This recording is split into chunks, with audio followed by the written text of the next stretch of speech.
नमस्कार दोस्तों। आज के इस वीडियो में हम बहुत आसान भाषा में समझेंगे कि कैंडलस्टिक चार्ट्स क्या होता है और 1 मिनट से लेकर 1 महीने तक की कैंडल का मतलब क्या होता है। अगर आप शेयर मार्केट्स या ट्रेडिंग सीखना चाहते हैं तो यह वीडियो आपके लिए बहुत ही जरूरी और अच्छी रहेगी। यानी सबसे पहले हम बात करते हैं कैंडलस्टिक चार्ट्स क्या है। यानी कैंडलस्टिक चार्ट्स हमें यह दिखाता है कि किस समय में प्राइस कहाँ से कहाँ तक गया। यानी एक कैंडल हमें चार बातें बताती है। पहला ओपन प्राइस, यानी कैंडल शुरू होने का भाव, यानी कहाँ पर प्राइस ओपन हुआ। दूसरा हाई प्राइस, यानी सबसे ऊपर गया हुआ भाव, यानी सबसे ऊपर कहाँ तक भाव गया। और तीसरी लो प्राइस, यानी सबसे नीचे गया हुआ भाव, यानी उसका रेट सबसे नीचे कहाँ तक गया।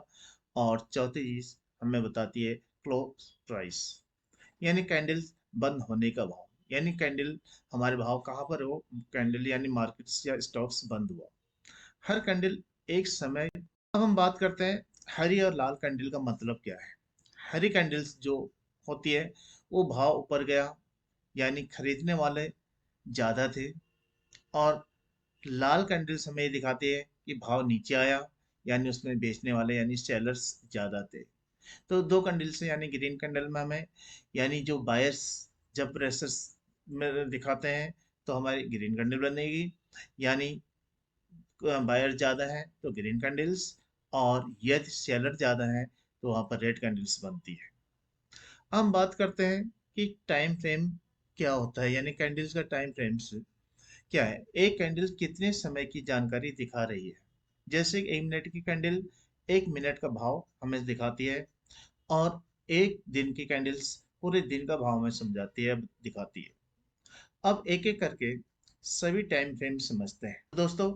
सबसे पहले हम बात करेंगे 1 मिनट कैंडल की। यानी हर कैंडल, जो भी कैंडल बने 1 मिनट में बनेगी। भाव बहुत जल्दी बढ़ता और बदलता है, यानी भाव बहुत जल्दी बदलता है, ऊपर नीचे जाता है, और बहुत ज़्यादा रिस्क होता है इस कैंडल में। दूसरी आती है हमारी 5 मिनट कैंडल्स। थोड़ा स्थिर होती है और इंटरडे ट्रेडिंग में काम आती है, फिर भी रिस्क रहता है। अनुभव तो तभी इस कैंडल को, यानी इस पर ट्रेड्स लें या वो करें। फिर बात आती है हमारी 15 मिनट कैंडल्स। सबसे ज़्यादा इस्तेमाल होती है, यानी भाव साफ दिखाई देता है कि यहाँ से हमें पता मार्केट का ट्रेंड्स का अनुमान लग जाता है कि मार्केट्स यानी कहाँ ऊपर नीचे जा रही है। उसके बाद 30 मिनट कैंडल्स, यानी 30 मिनट कैंडल, यानी ये हमें 30 मिनट में एक कैंडल्स को शो करता है, यानी 30 मिनट में वो कैंडल में बताया कि स्टॉक का मार्केट कहाँ गया ऊपर नीचे, वो शो करता है। ट्रेंड बहुत मजबूत दिखता है और धैर्य वाले ट्रेडर्स के लिए सही है, और कम तनाव और बेहतर फैसला लेने में आसान होती है। तो इसमें आप ट्रेडिंग थोड़ा सा अच्छे ढंग से कर सकते हो।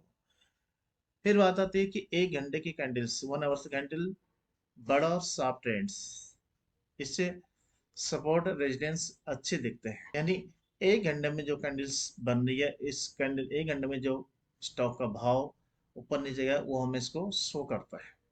और उसके बाद 1 डे कैंडल, यानी एक दिन की कैंडल, यानी एक दिन में उस स्टॉक का भाव कहाँ गया, कैसे ऊपर या कैसे नीचे, या वो पूरा हमें उसके रेट के बारे में, उसके भाव के बारे में बताता है। यानी हर कैंडल्स पूरा ट्रेडिंग दिन, यानी मार्केट की सही दिशा दिखाती है। उसके बाद बात करें 1 वीक्स कैंडल्स, एक हफ्ते की लंबे समय का ट्रेंड्स है और बहुत कम उतार चढ़ाव रहता है। निवेश करने वालों के लिए ये सही रहती है। और फिर 1 महीने की कैंडल की बात करें तो बहुत लंबा समय बड़े निवेशक देखते हैं, और ट्रेडिंग के लिए नहीं, निवेश के लिए कैंडल्स ज़्यादा इम्पोर्टेंट रहती है। तो दोस्तों हम बात करते हैं कि कौन सा टाइम फ्रेम सबसे अच्छा है, यानी किसके लिए। नए सीखने वालों के लिए 15 मिनट्स या 1 डे कैंडल्स टाइम फ्रेम, और इंटरडे ट्रेडर्स जो होते हैं 5 से 15 मिनट्स की कैंडल में, उसमें स्विंग ट्रेडर्स 1 घंटे से लेकर एक दिन की कैंडल है, और निवेशक एक तरफ चले 1 महीने तक की कैंडल्स पर अपना वो चीज कर सकते हैं। यानी सबसे जरूरी बात कि छोटा टाइम फ्रेम ज्यादा डर, और बड़ा टाइम फ्रेम साफ समझ। जितना बड़ा टाइम फ्रेम उतना भरोसेमंद सिग्नल्स होता है। ये था हमारा कि कैंडलस्टिक चार्ट्स के बारे में और टाइम फ्रेम्स क्या होता है। अगर आपको ये वीडियो पसंद आया हो तो इसको लाइक, शेयर और सब्सक्राइब जरूर करें। तो अगले वीडियो में हम सीखेंगे कैंडलस्टिक पैटर्न्स बहुत आसान तरीके से। तो दोस्तों नमस्कार, धन्यवाद।